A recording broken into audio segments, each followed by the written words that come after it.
Permitam-me que me meta aqui uma vez mais a colher, ainda assim, para deixar também duas questões aos nossos dois oradores neste painel, e com duas questões que têm que ver com, que estão relacionadas com alguns dos aspectos que aqui foram abordados, e um primeiro que tem que ver com zonas de fronteira ou zonas de cinzento, em relação ao controlo de aspectos que podem ter que ver com a vida privada dos trabalhadores e particularmente em relação dos dois exemplos concretos disto. Um deles tem que ver com a utilização do GPS no caso de transportes de mercadorias internacionais e com a utilização ou a implicação da utilização do GPS já não no controle do veículo e do percurso que o veículo faz enquanto está ao serviço da empresa, mas naqueles períodos de descanso obrigatório do motorista. Ou seja, períodos que são necessariamente componente da vida pessoal, da vida privada do trabalhador, mas que ainda assim não deixam de estar sujeitos à utilização daquele mecanismo de controlo que, tendo uma justificação em relação ao exercício das funções, acaba por ter esta margem cinzenta. E um outro exemplo que tem que ver com uma exigência que, tanto quanto sabemos, terá começado, terá iniciado relativamente a trabalhadores, a operadores de call center, mas parece que, entretanto, já se estendeu mais, e tem que ver com a sujeição dos trabalhadores a um controle médico de despistagem de consumo de substâncias psicotrópicas. Com a justificação da sua implicação na prestação de trabalho, mas que depois, em concreto, é concretizada utilizando exames médicos que referenciam o consumo de substâncias psicotrópicas num período que vai muito para lá daquilo que é o período do exercício das funções, do exercício da prestação laboral e que necessariamente abrange um período temporal, normalmente de meses,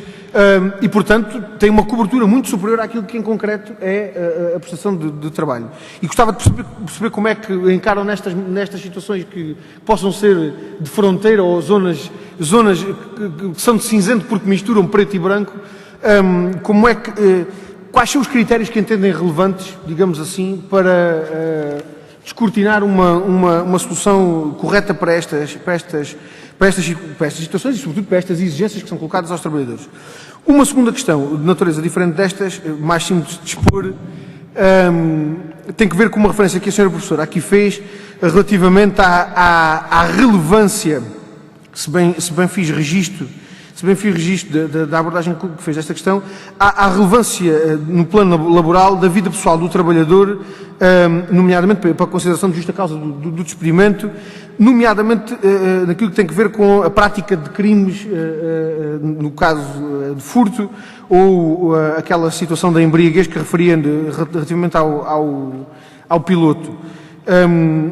E eu queria apenas reportar-me à primeira dimensão, da prática de crimes de furto.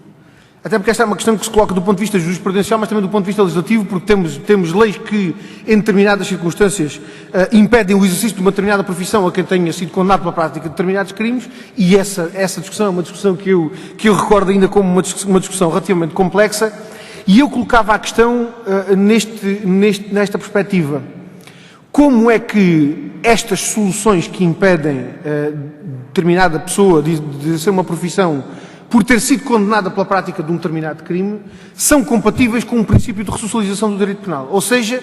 como é que nós consideramos que a resposta penal tem um objetivo de ressocialização e que um determinado agente de um crime, pela prática desse crime, é perseguido e punido criminalmente, sujeito à aplicação de uma pena que tem um objetivo da ressocialização do indivíduo e, no entanto, depois de considerado esse objetivo da ressocialização do indivíduo, ainda assim continuamos a dizer que a prática daquele crime é causa determinante para a impossibilidade do exercício de determinada profissão. Ou seja, como é que isto tudo se conjuga, se é possível dar ou não respostas cabais a estas questões e não o sendo, uma vez mais, quais são os critérios que entendem relevantes para descortinarmos soluções para estes problemas. Eu não acrescento mais a isto. Não sei se alguém ainda quer, numa última oportunidade, colocar alguma questão. Não havendo, dava a palavra. Senhora professora, faça favor.